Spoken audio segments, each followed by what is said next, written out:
What's up, my sad stars? In this video, I want to make sure you're ready to crush any free response questions that you might see on your Unit 3 test over collecting data for AP statistics. So what I've done is I've created 3 pretty good free response questions that mirror what you might see on the upcoming AP exam or your upcoming test. And you can access these free response questions. That way you could try them real quick right now before you finish watching the video where I go over all the answers. All you have to do to gain access to these free response questions is head on over to the Ultimate Review Packet for AP Statistics. Access it with a free trial and you can gain access to all these documents as well as see all the other really cool stuff that's in the Ultimate Review Packet to make sure you're ready for AP Statistics. So go ahead and grab those free response questions, hit pause on this video, try them on your own, then hit play when you're ready to hear me go over the answers with you. I'll go over all the teeny tiny details that make sure you get a great score on any test involving free response questions over collecting data. All right, let's start going over the answers right now. So let's jump right into the first question here. And what we're going to do for each part is kind of talk about it. I'll give you some quick things that I think should be included. Then I'll show you a model solution that should earn you a lot of credit. All right, the first question deals with a high school that wants to know whether a new healthy lunch program will increase student satisfaction. So the school nutrition director is interested in what proportion of students are satisfied with school lunch to begin with. So the school does serve 600 students each day, divided amongst 5 lunch periods, A through E.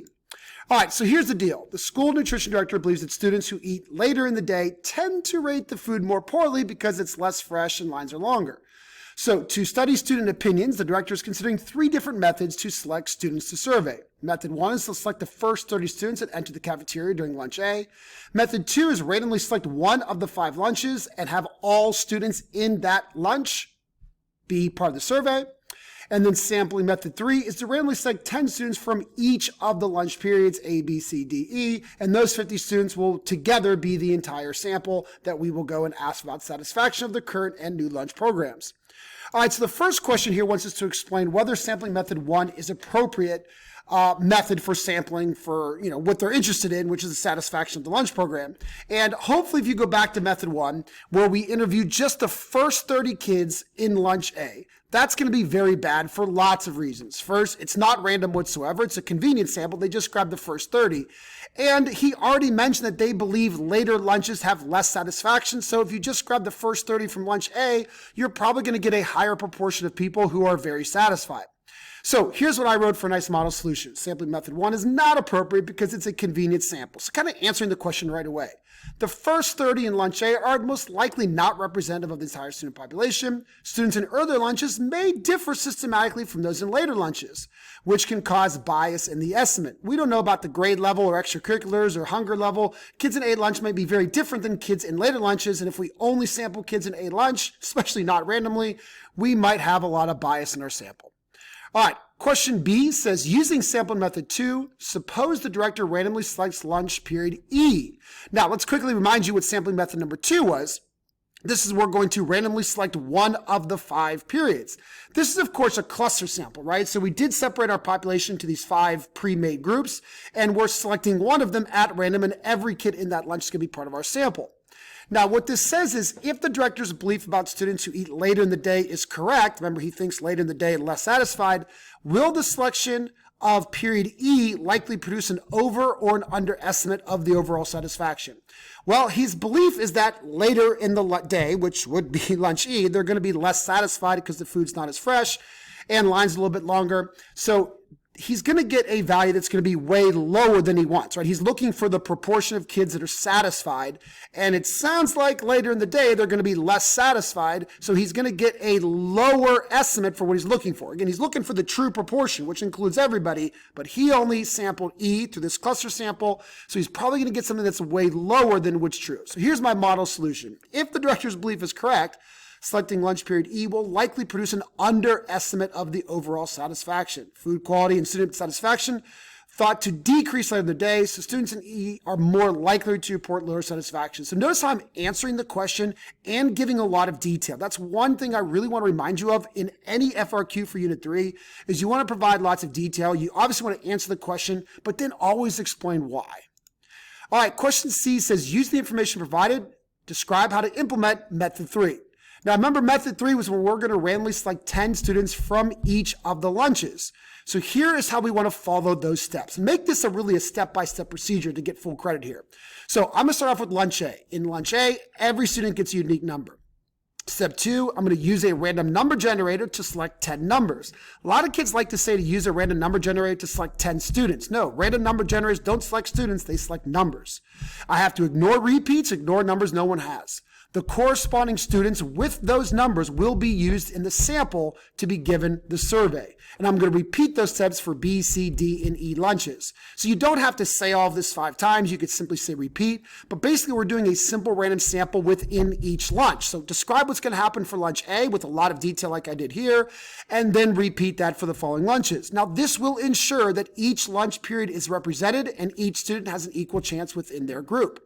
Now, this is going to make sure that we get periods, or we get opinions from all of the different lunches, and we already know that the satisfaction may change. If lunch A is freshmen and lunch D is, say, seniors, then we're guaranteed to get a nice mix of all the different grade levels, and we should get a bunch of different genders. Basically, we should get a really nice sample. That way we represent the population. All right, D says, suppose the director implements the new healthy lunch program for half the school for 1 week, while the other half continues with the old lunch. The students are randomly assigned to one of the 2 menus, again, the new lunch or the old lunch, and identify the experimental units, treatments, and response variable for the experiments. Now we're turning this into an experiment where some kids are going to be given the new lunch and some kids are going to be given the old lunch. We're not just observing if they like or dislike something that they've gotten, we're giving it to them. All right, so first we want to talk about the experimental units. These are, of course, going to be the students that are assigned to the lunch program. The treatments are going to come in 2 treatments, the current lunch program and the new healthy lunch program. That's what we're giving out. And the response variable is what we're measuring at the end, and that is student satisfaction. We want to see, is there more satisfaction among the new lunch program students versus the current lunch program students? So pretty nice and simple there, just trying to get you an idea of the different parts of an experimental design. All right, part E here, explain how random assignment in part D helps support a cause and effect conclusion about whether the new lunch menu increases student satisfaction. Okay, remember, when we do random assignment, we don't just do it for fun. There's always other extraneous variables that are out of our control, and when we do random assignment, we hope that it sprinkles the extraneous variables into both groups. For example, gender. Maybe girls are going to more likely to like the healthy option than boys. Well, random assignment should put boys and girls into both groups.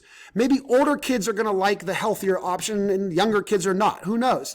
But if we do it randomly, we should be sprinkling older and younger kids into both groups. Again, it should be a nice mix. Even when we think about lunch A, B, C, D, when do you eat lunch? If we do it randomly, we should naturally get kids in all 5 lunches eating the new lunch and all 5 lunches eating the healthy lunch. And that is really the importance of random assignment here.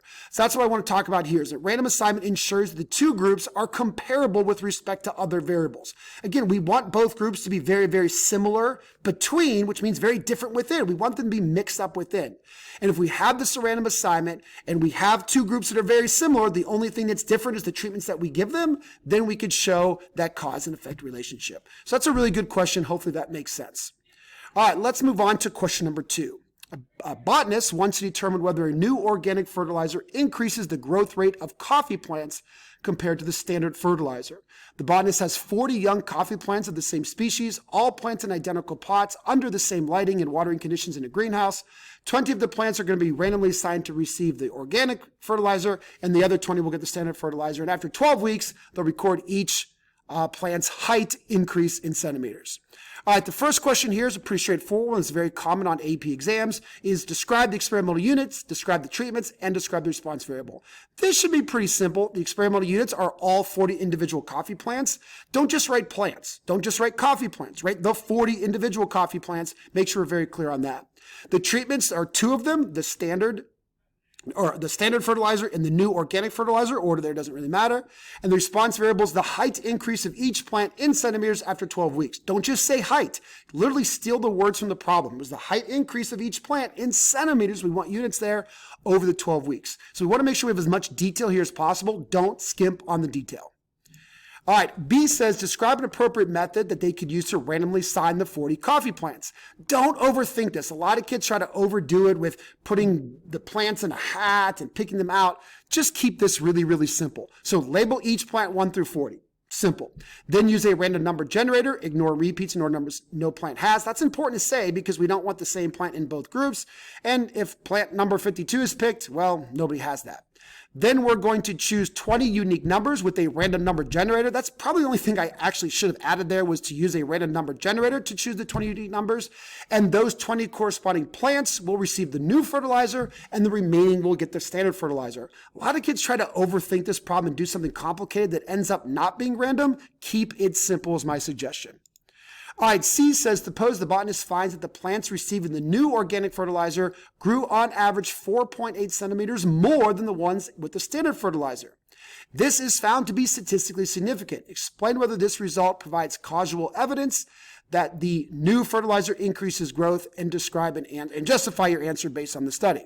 Well, here, the answer is yes. Yes. Why? Because we have that random assignment. That random assignment of the plants to the treatment groups is what allows us to show a cause and effect relationship or evidence of causation. So random assignment really helps balance other confounding variables, like genetic differences between the plants, microenvironmental effects, slightly different differences in the soil. I mean, plants are different themselves. Every plant is different. But the idea is that if we do it randomly, kind of like I mentioned earlier with the lunch program, is that we should make sure that the 20 plants in the one group are very similar to the 20 plants in the other group, other than what we give them, right? We want a nice mix. So any other possible extraneous or confounding variables are roughly evenly dispersed into the two groups.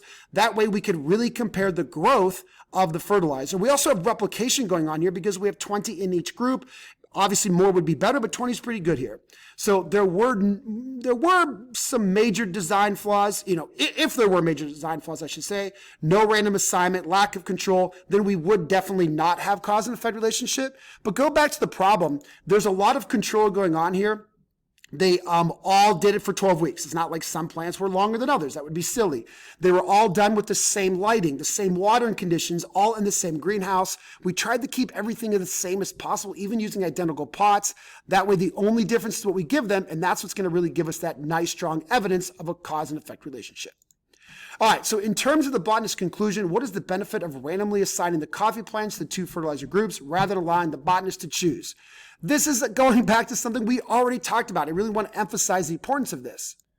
I mean, for crying out loud, this might be like the third time I've mentioned this, but the idea of random assignment is that it reduces the chance that treatment groups differ systematically on other factors or confounding variables or extraneous variables, right? It helps to ensure that any observed differences in mean growth is due to the fertilizer and not to pre-existing differences between the plants. Again, we don't just randomize for fun. We want to make the two groups as similar as possible between them, meaning we want them to be very different. So if there is any other systematic differences like soil, or maybe there is a slight difference in something about the plants, well, the randomness should put those differences into both groups, allowing for very similar groups. The only difference is the fertilizer. And this is what's really going to tell us that the observed differences we see had nothing to do with anything else because those other factors were in both groups. The only difference between the groups was the fertilizer or the new fertilizer. All right, part E here. If the botanist wanted to improve the generalizability, well, that's a hard word to say, of the results to coffee plant growth on farms, not just in the greenhouse, describe one change in the design or scope of the study that would help achieve that. Well, remember that they did use this in a very constricted environment. They did it in a greenhouse with artificial lighting and the same amount of watering. So if they really wanted to be able to generalize the results outside of their greenhouse, they're probably going to have to choose random coffee plants, right? And make sure that they do this in different environments. So maybe we do this in multiple different farms, outdoor farms, indoor farms, controlled greenhouse, use other plants, not just coffee plants, so that this fertilizer helps all plants, not just one specific type. We could do different soil types, different environmental conditions. So that would imply that we probably need to do some kind of blocking, right? Like let's say we're going to do the same experiment in outdoor farms and in indoor farms, or the same experiment in different soil types. We could block on multiple different variables here. We could even maybe do a matched pair design where we pair two plants together that are very, very, very similar, both grown outside, both grown in the same soil, both grown, maybe they're tomato plants this time, and we really see which one does better. We have multiple pairs that are very, very similar. So doing different stuff like this is what's really going to help us be able to generalize outside of, in our case here, just coffee plants in a very strict greenhouse condition. It's great that it showed it worked, but if we want to generalize it to multiple plants and multiple environments, we need to expand our experiment to have those different things. All right, and the third and final question here, a city council wants to estimate the proportion of residents who support building a new light rail system to reduce traffic congestion. Because the project would be costly, the council wants to collect data that accurately represents the views of the city residents. They want to build some type of new rail system for transportation, and they want to conduct a survey. So to gather opinions, they have 3 different methods. Survey the first 100 residents who walk in the hall. Divide the city into neighborhoods, randomly select 5 neighborhoods, survey all residents in those neighborhoods, or use a computer to generate a list of 1,000 randomly selected residents from the city's population, and then mail them a survey. All right, so the first one says for each of the methods, identify the type of method being used and describe one potential source of bias. So this is a lot here, but I wanted to really make sure I had a lot of detail here. So the first was a convenience sample. They're just grabbing the first 100 pedestrians at City Hall. Nothing random about that at all. Potential source of bias is selection bias. People at City Hall at the time are not random, or they're not a nice cross-section. So we could even say we have undercoverage bias here because, who are the type of people that would be there? Maybe people who are older, retired, government employees might be the first there. So we're really undercovering the rest of the population who works and might simply not be there. So we can get a very biased estimate. Number 2 is a cluster sample because we're not selecting people, we're selecting neighborhoods. So there's a bunch of neighborhoods in the city. We're randomly selecting 5 of them and all people in those neighborhoods are selected. That's definitely a cluster sample, so recognizing that is important. And the potential source of bias here is if the neighborhoods are homogeneous, meaning like if a particular neighborhood all has something in common and all we know is their opinions, not other neighborhoods. If the neighborhoods are very different, right? Cluster sampling, we want each cluster to be very, very mixed up. We want each cluster to be like a mini population. So if that's not happening here, if the neighborhoods picked are all very similar for some reason, then we're going to have undercoverage bias and we're not going to represent the whole city, and that could potentially be a problem here. Method 2 was a simple random sample. Simply got a list of all the residents, randomly selected 1,000 of them.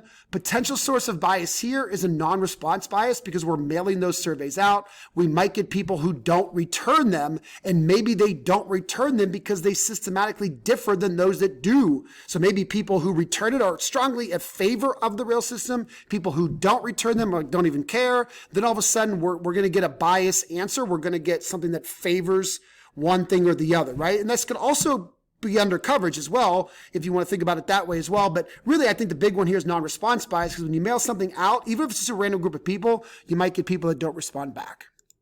All right, so B says, explain why method 1 might lead to a biased estimate of the proportion of residents who support the new system and whether it would be an over or underestimate. Well, we kind of actually already talked about this one in that first one here. Because it's that convenience sample, it only is asking people passing by City Hall on a weekday afternoon. So this could definitely lead to some undercoverage bias. The likely direction is it depends on the context really, but a reasonable argument is that this sample is likely to overestimate the support because people who are at City Hall might be civically engaged and they might be really caring, or they might have gotten to work on time. So they say, oh, a rail system could kind of be cool, can help me get to work faster. Who knows? But this is one of those problems. If you get a good argument, a good explanation, you could probably go either way with it. But hopefully you recognize that there's something going to be bad here because it's not random and they're just using that convenience sample. So we're definitely going to have some type of bias. All right, part C says to explain how stratified a random sample could be used to obtain a more representative sample. Absolutely. So if we say, all right, listen, we're going to divide the population into neighborhoods, but we're not going to take just a couple neighborhoods. We're going to take some people from every neighborhood. So we could do neighborhoods. Again, there's lots of different ideas here. I brought up neighborhoods. That could be a good way to take some from each neighborhood. That should give you a nice sample. Maybe you want to do just drivers versus public transportation users, like people who drive to work and people who already use some type of public transportation. Take some from each. That's another way. You could do geographic area, divide the city up into north, south, east, west, and central. Take some people from each. You could also do something to do with income. If you think income matters into how people are going to vote, we could choose some people for different income categories. Whatever you choose, and that's okay. There's lots of different variables that you could choose on that all makes sense, but you want to make sure that you explain how that variable matters. Like you don't just say, oh, I'm going to do gender because I don't know, who cares?